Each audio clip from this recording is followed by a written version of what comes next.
एक गांव में एक लालची कुत्ता रहता था। वह गांव में घूम घूम कर खाने की तलाश करता था।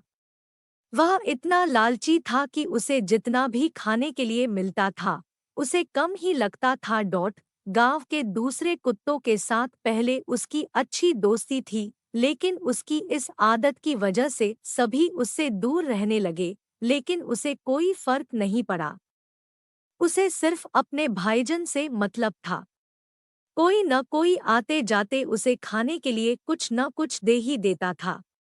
उसे जो खाने को मिलता उसे वो अकेले ही चट कर जाता।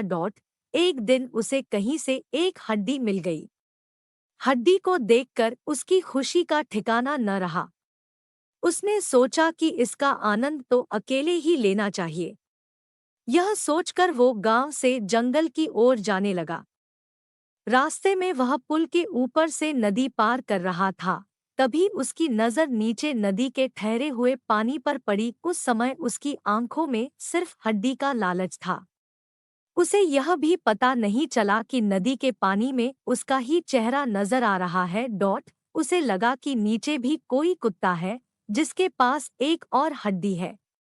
उसने सोचा कि क्यों न उसकी भी हड्डी छीन लूं, तो मेरे पास दो हड्डियां हो जाएंगी। फिर मैं एक साथ दो हड्डियों के मजे से खा सकूंगा। ऐसा सोचकर वह जैसे ही पानी में कूदा, उसके मुंह से हड्डी सीधे नदी में जा गिरी। मुंह से छुटकर हड्डी के पानी में गिरते ही कुत्ते को होश आया और उसे अपने किए पर पछतावा हुआ। कहानी से सीख। इस कहानी से हमें यह सीख मिलती है कि हमें कभी भी लालच नहीं करना चाहिए। लालच करने से हमारा ही नुकसान होता है।